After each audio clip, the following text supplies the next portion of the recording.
하나님은 살아계십니다. 네, 우리 또 인사할까요? 하나님께서 잘하실 것입니다.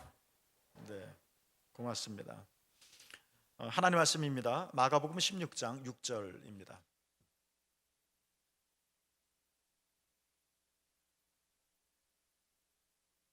마가복음 16장 6절입니다. 한 목소리로 같이 봉독하겠습니다. 16장 6절입니다. 함께 읽습니다. 시작. 청년이 이르되 놀라지 말라. 너희가 십자가에 못 박히신 나사렛 예수를 찾는구나. 그가 살아나셨고 여기 계시지 아니하니라.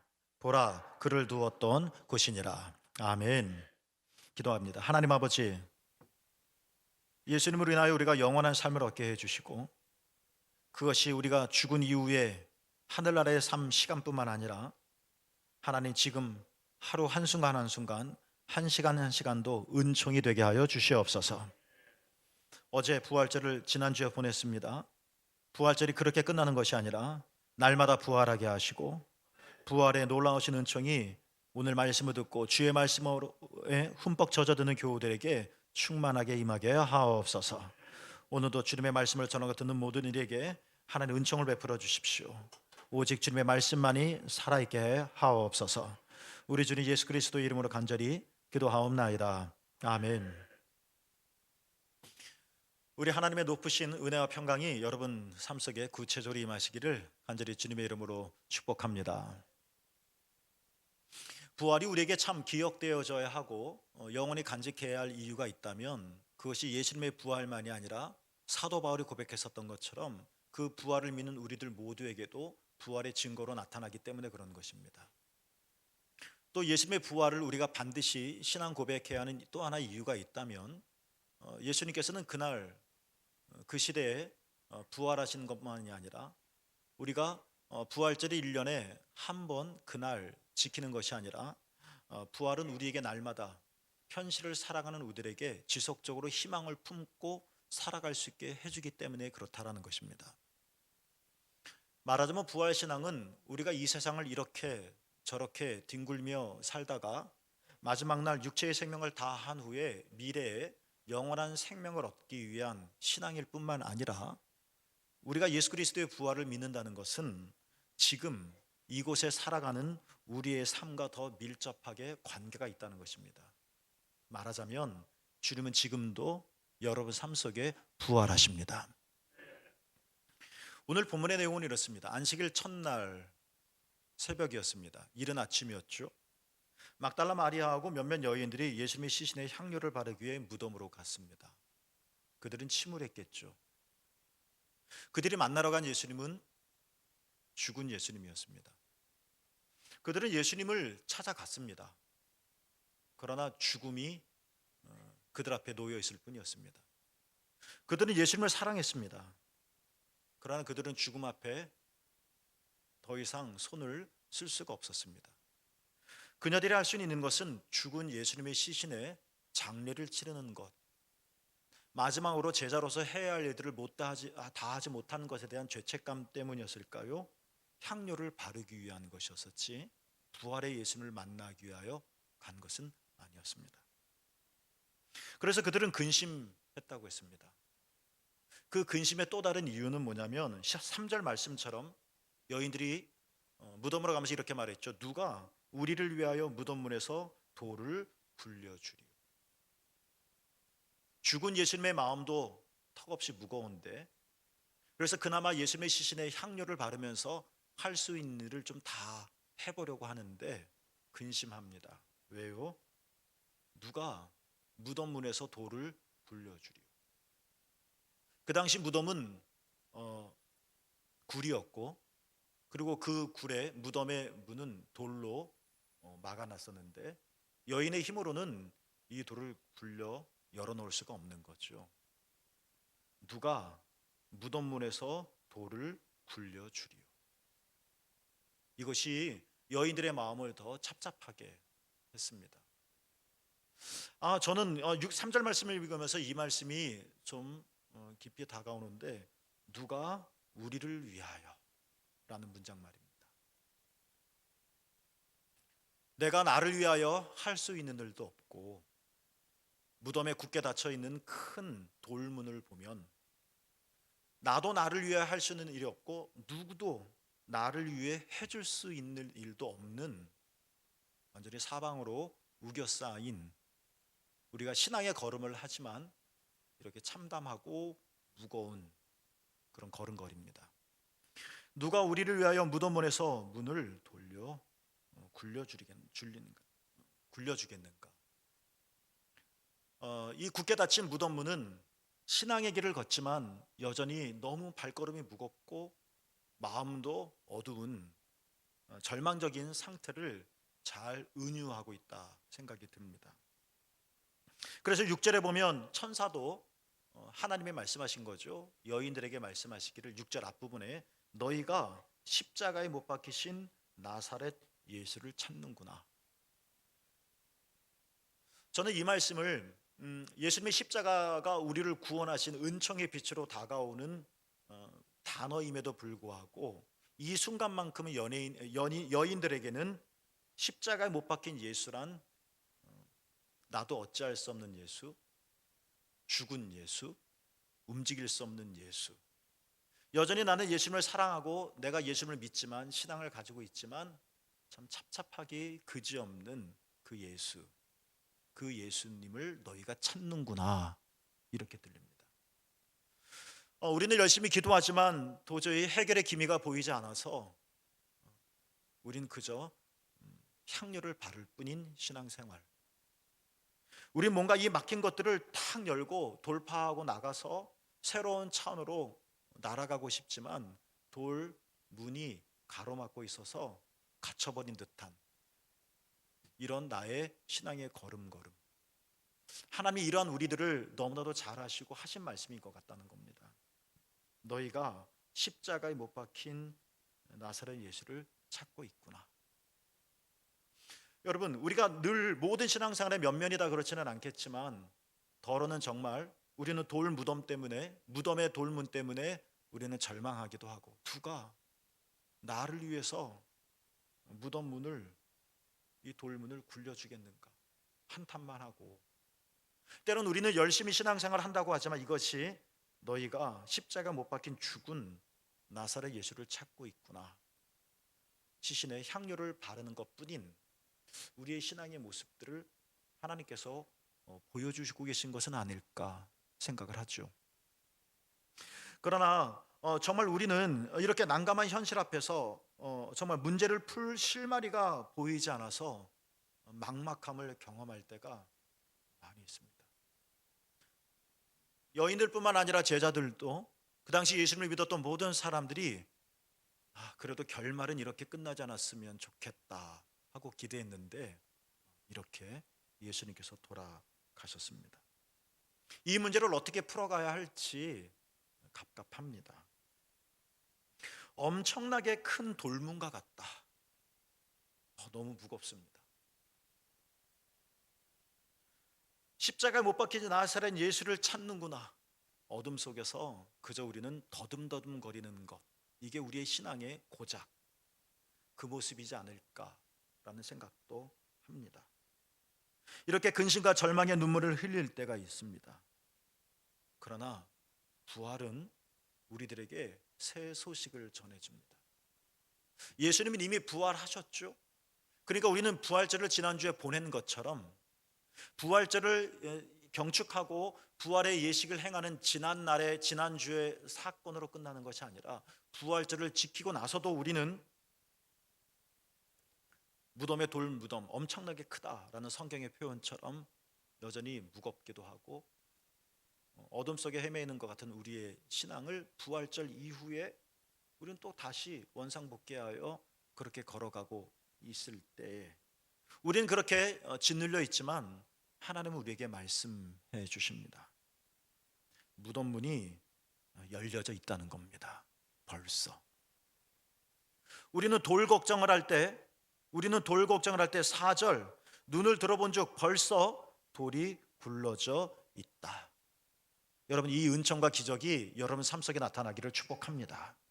우린 죽은 예수의 시신을 찾으러 갈 때 천사가 우리에게 말씀해 주십니다. 그가 살아나셨고 여기 계시지 아니한다. 그래서 그들이 눈물과 근심과 답답함으로 꾸역꾸역 찾아온 이 무덤의 장소가 6절 뒷부분 보라 그를 두었던 곳이니라. 희망의 장소가 되어집니다. 이렇게 예수 그리스도의 부활을 믿는 우리의 신앙은 이렇다는 것입니다. 우리의 삶은 피해갈 수는 없을 겁니다. 커다란 엄청나게 큰 무덤의 돌문, 우린 비껴가지는 못할 겁니다. 누가 지난 주간에 강릉에 이렇게 큰 산불이 일어날 거라고 생각했겠습니까? 누가 내 집이 불탈 거라고 생각했겠습니까? 누가 강풍에 우리가 넘어지고 쓰러질 거라고 생각이나 했겠습니까? 그러나 갑작스럽게 낯선 손님처럼 우리에게 찾아 들어와서 내 삶을 갉아 먹습니다. 그리고 잃어버린 것들에 대해서 우리는 마음 아파할 수밖에 없습니다. 누가 우리를 위하여 아무도 못해줍니다. 나도 이걸 막을 수가 없고 누구도 이걸 막을 수가 없이 그냥 벌어진 현실. 이렇게 우리는 답답하고 절망하고 어둠의 길을 걷고 있는데 놀랍게 하늘에서는 잔치가 열려지고 하늘의 음성이 들리는데 4절 벌써 돌이 굴려져 있다. 6절 중간 부분 그가 살아나셨다. 새물교 여러분, 이렇게 양면의 삶이 우리에게 한쪽에서는 어두움이 그러나 하늘의 부활의 빛이 우리에게 이렇게 비춰지기를. 예수님은 살아나셨습니다. 여러분, 무덤의 돌무덤의 문은 이미 열려져 있습니다. 이 부활의 은총이 부활절 이후에도 여러분 삶 속에 그대로 성취되어지기를 주님의 이름으로 축복합니다. 1906년에 미국 샌프란시스코에 규모 7.9의 엄청난 지진이 일어났죠. 불과 47초 만에 최소 3천여 명이 희생당했다고 하고요. 샌프란시스코의 80%가 파괴되었습니다. 샌프란시스코하고 가까운 스탠포드 유명한 대학교가 있는데요. 그 학교도 큰 피해를 입었죠. 학장이 있습니다. 데이빗이라고 하는 교수님이 학장으로서 학교가 이렇게 어렵다라는 이야기를 듣고 급히 갔습니다. 정말 학교가 입은 피해가 많았죠. 그리고 필요한 조치를 학장으로서 취했습니다.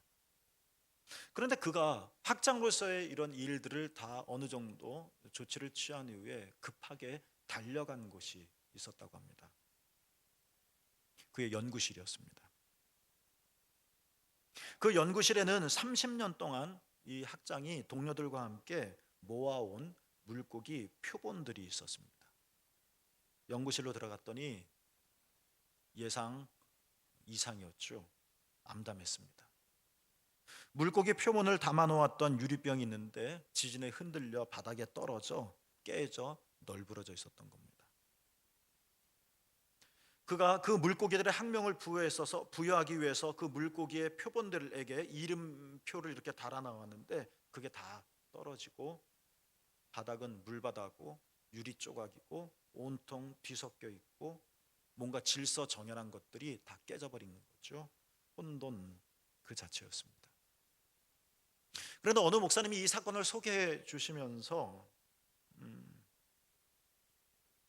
반전 아닌 반전이 일어났는데 온통 어둠이고 암담하고 무질서한 혼돈인 그 데이빗 학장 앞에 놓여지는 분명한 현실, 그리고 30년 동안 이루어 놓았던 것들이 한순간에 무너져 버리는 참담한 그런 현실 앞에서 혼돈이 지배하는 그 현장에서 그 데이빗 교수는 바늘 하나를 꺼내 들고는 물고기 표면의 몸체에 여기저기 흩어져 있는 이름표 하나를 하나하나씩을 달아 주었다고 합니다. 아니, 학장으로서 학교의 전체의 큰 문제를 봐야지 자기 연구 결과물에 대해 라고 말할 수도 있겠고, 정말 제 이름표도 찾을 수 없을 만큼 온통 혼동, 뒤섞임의 자리인데 그거 하나하나 이름표 달아준다는 것이 뭐 그다지 큰 도움이 될까라고 말할 수도 있겠지만, 미국 과학 전문 기자인 룰루 윌러가 물고기는 존재하지 않는다라는 책에서 그의 행동을 이렇게 표현했다고 합니다. 혼돈에 지배당하지 않겠다는 강한 의지는 얼마나 아름다운가라고 말이죠. 여러분, 우리는 믿음의 길을 걸어가면서도 예상합니다. 예측하죠. 엄청나게 큰 돌 무덤문이 가로막고 있으면 어떡하나. 이래 우리는 미리 걱정합니다. 우리는 예수님을 찾아가면서도 살아있는 예수님보다는 마음이 씁쓸하게 죽은 예수님의 몸에 시신의 향료를 바르기 위해 갈급인 경우들이 있습니다. 마치 데이비드 교수의 이 사건처럼 온 땅이, 온 학교가 뒤범벅이 되어져 버렸습니다. 다시 질서를 잡을 수 없을 만큼. 이런 혼돈과 암담함 속에서 데이비드 교수가 한 첫 번째 일은 뭐였었냐? 하나하나 아주 작은 일이었었지만 하나하나 그 물고기 표본들, 거기에 해당되는 이름표를 바늘로 하나하나 찍어서 제자리에 놓는 거였다는 겁니다.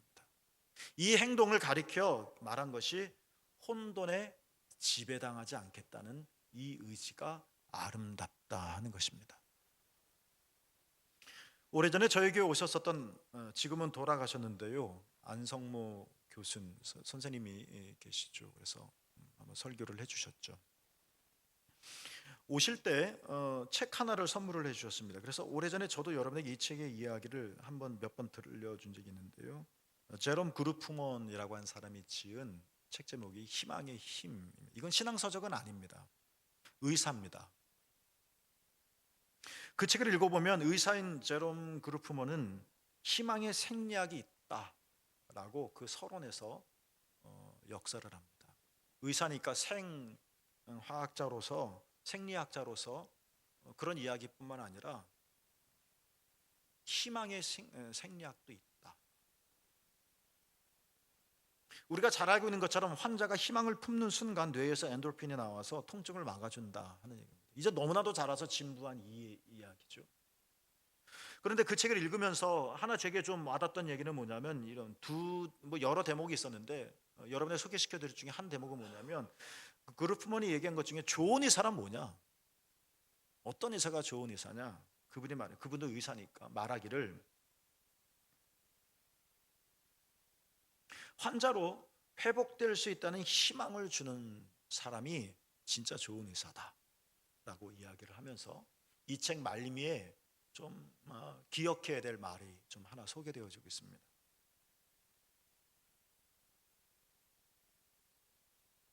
사람에게는 희망을 볼 수 있는 눈이 따로 있다는 겁니다. 희망은 이 눈으로 볼 수 있는 것도 아니고, 희망은 이 귀로 들을 수 있는 것도 아니라는 겁니다. 진짜 우리가 희망을 보기를 원한다면 그 희망을 볼 수 있는 눈이 별도로 있다는 겁니다. 희망의 소리를 듣기를 원한다면 그 희망의 소리를 들을 수 있는 귀가 따로 있다는 겁니다.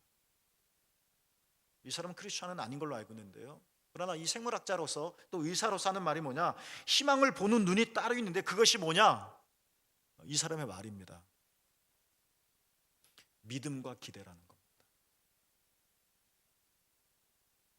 한 의사로서도 이 말을 하는데, 생물학자로서도, 의사로서도 이런 말을 하는데, 희망은 그저 냉장고에서 물건 꺼내는 것이 아니라, 희망은 오랫동안 간직했던 창고에서 하나 꺼내드는 것이 아니라, 희망은 언제나 우리에게 있지만 이 희망을 볼 수 있는 눈이 따로 있다는 겁니다. 이게 믿음이라는 것이고, 이게 기대라는 겁니다. 어떤 사람에게 똑같이 이런 의사가 가장 좋은 의사라고 말을 했으니까 모든 환자들에게 희망을 계속 불어넣어주는데, 어떤 환자는 잘 치료가 되더라. 임상 결과죠. 근데 어떤 환자는 똑같이 희망을 불어넣어줬는데 여전하더라. 두 사람의 차이가 뭘까? 이런 내용들을 책에 담고 있는 겁니다. 아하, 희망을 보는 눈이 있구나. 희망을 찾을 수 있는 눈이 있구나. 그게 바로 믿음과 기대라는 겁니다. 여러분, 똑같이 이걸 조금 우리가 신앙적으로 적용해서 응용해서 말을 하면 예수 그리스도는 분명히 부활하셨지만 이 부활을 우리로 볼 수 있게 하는 눈이 따로 있다는 겁니다. 이게 뭡니까? 믿음이라는 겁니다. 우리 삶에는 분명히 예수님께 다가가는 우리의 걸음걸이는 죽은 나사렛 예수 그리스도, 죽은 분을 찾아가는 것에 불과하지만, 그러나 부활하신 예수님을 만날 수 있게 하는, 볼 수 있게 하는 눈이 따로 있다는 겁니다. 이게 믿음이라는 겁니다. 예수께로 가는 우리의 신앙의 여정 속에 우리도 어찌할 수 없는, 우리를 위하여 누가 무엇을 해줄 수 있겠는가라고 탄식할 수밖에 없는 엄청나게 큰 돌 문이 있고, 그것이 우리의 걸음을 방해하지만 그 너머, 이 엄청난 꿈쩍도 하지 않는 이 돌문이 열려질 수 있다는 이 희망을 갖게 하는 눈이 있다는 겁니다. 그게 뭐라고요? 믿음이라는 겁니다. 믿을 때 희망이 생기기 때문에 그렇다는 겁니다. 그래서 11절에 보면 제자들은 예수님의 부활을 믿지 못했습니다. 예수님은 부활하셨건만 제자들은 여전히 도망갔고, 제자들은 여전히 향료만 가져갔고, 제자들은 여전히 은유적으로 말하자면 어찌할 수 없는 엄청나게 큰 돌문 때문에 끙끙거리고 있는 겁니다. 왜요? 예수님의 부활을 믿지 못했기 때문에. 13절에 보면 예수님의 부활을 본 사람들이 말을 전했음에도 불구하고, 들었는데도 그들은 믿지 못했다라고 말을 합니다. 그래서 제자들은 근심과 탄식과 두려움에 있을 뿐이었습니다. 14절에 중간에 보면 예수님께서 그들을 꾸짖습니다. 이 꾸짖음은 희망적인 꾸짖음인데요, 너 좀 믿어라 하는 이야기겠죠. 믿음을 불어 넣어주시는 겁니다. 사랑하는 새물교 여러분, 삶의 무게에 짓눌려 일어서기조차 힘들 때가 우리에게 있을 겁니다. 왜 없겠습니까? 내가 원하지는 않지만 무덤 돌문이 가로막고 있을 때가 있다는 겁니다. 그래서 우리도 탄식하는 겁니다. 누가 나를 위하여 이 무덤 문을 열어주겠는가? 누가 나를 위하여 이 무덤 돌문을 불려주겠는가? 그러나 여러분 믿으십시오. 벌써 돌 무덤 문은 열려져 있다는 것입니다. 우리는 낙심하여 나사렛 예수를 찾는구나. 그러나 여러분 기대하십시오. 예수님은 이미 살아나셨습니다. 이 사실을 믿음으로 간직하자는 겁니다. 이 사실을 믿음으로 받아들여 보자는 겁니다. 내 모든 신앙의 걸음걸음마다 이렇게 어려운 돌무덤이 꿈쩍하지 않고 가로막고 있을 때, 내 삶을 짓누르고 있을 때 힘들죠. 왜 안 힘들겠습니까? 힘들죠. 그러나 하나님 우리에게 믿음을 주셔서 우리가 예상하는 이 돌문이 진짜 내 현실 속에 굳게 닫힌 상태로 있는 것이 아니라 굴려져 열려져 있음을 경험하게 되어지고, 나는 고작 죽은 예수님을 만나려고 갔었지만 그러나 놀랍게도 예수님은 벌써 살아나셨다는 것을, 지난주에 부활이 지난주로 끝나지 않고 이후에 다음 부활절을 맞이하기까지 1년 52번의 주일이 여러분에게 다가올 텐데, 365일을 우리가 또 살아갈 텐데, 여러분 이 믿음으로 나갑시다. 절망하고 따박따박 또박 이렇게 휘청거리며 걸을 수밖에 없는 우리의 현실 속에서도 벌써 돌이 굴려져 있음을, 참담한 속에서도 예수님이 살아나셨다는 이 믿음으로 새물교 여러분 오늘도 이겨나가시고 승리하시고 부활의 영광에 참여하시게 되기를 주님의 이름으로 축복합니다.